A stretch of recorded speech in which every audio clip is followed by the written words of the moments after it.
Okay, our business is called MINDBODY Incorporated, and we make web-based business management software for spas, fitness companies, salons. We started in 2001 as a desktop software company. This began because an old friend of mine was writing custom software for yoga and Pilates studios. And that's where the MINDBODY name came from. We saw a niche market that was growing rapidly, that had nobody serving it effectively, and had some needs. They needed to be able to manage the accounts of all of their clients and the schedules of their teachers and therapists. And so we were just crazy enough to design something to meet their needs. It started with relationships. I had a new business partner named Bob Murphy, and Bob had some contacts in New York, and he actually got an investment banker to meet with us as sort of a favor. He's like, you know, you just like meet with this partner of mine, Rick, and you know, here's pitch, and the guy's like, yeah, okay, you know. And so like I got in with this guy and started talking, and he got all turned on. He was like, come back after lunch, and then he filled the room with a bunch of people to listen to my pitch. And my pitch was this. I practiced this for quite a while, like, because you can talk about the business, you know, in terms of like mechanics and what you're doing, but you got to grab someone's attention in a way that's visceral.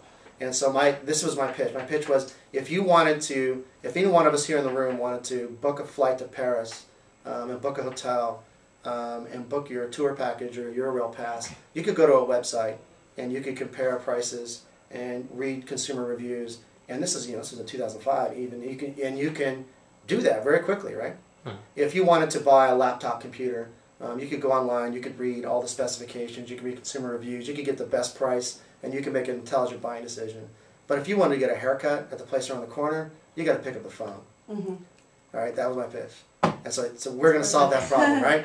Okay, and the way we're going to solve that problem is that we are going to have to get. So we started with that premise, and we worked backwards and said, if you're going to get online booking for services for all these little businesses, then we have to have a system that's inexpensive, that is how they run their business. It's not just the scheduling tool. And you'll see a lot of, like, there's portals out there that try to get basically spas and salons and personal trainers to put their schedules up.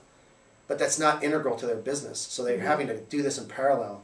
You know, they got Outlook, or they got a piece of paper, they got a calendar book, and they're keeping all the stuff, and they're going to this separate system. Our premise was that isn't going to work. We have to actually convince people to run their entire lives on our web software, and that's what we've done. And that's, you know, the irony is we still don't have too many people booking their haircut online yet, but that'll happen. We're getting there, man. You know, it's like, I was really into Inc. magazine. There's a guy named Norm Brodsky, who's one of their associate editors, and he used to write a column. He does write a column about entrepreneurialism. He was like one of the original angel investors. And he said in 1997 or 1998, he had an article where he said, when I look at investing in a business, I want to look at a business that has a recurring revenue stream collected from a broad client base. In other words, rather than a business that's going to go after one big contract or a couple of big clients, you're looking for a business that's making a little bit of money off a lot of people.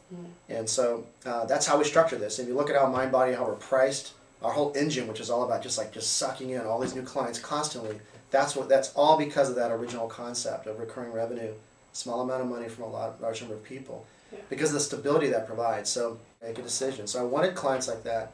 I also was really motivated about the small business. You know, at the time in the late 90s, it was all about big box stores. You know, there was Walmart, Costco, Home Depot, like wiping out small businesses. So I was personally motivated to take technology and apply it in a way that small businesses could use, a basically democratizing effect of technology. So that's the research. But you know, at the end of the day, it's all leap of faith. You got to say, you know, and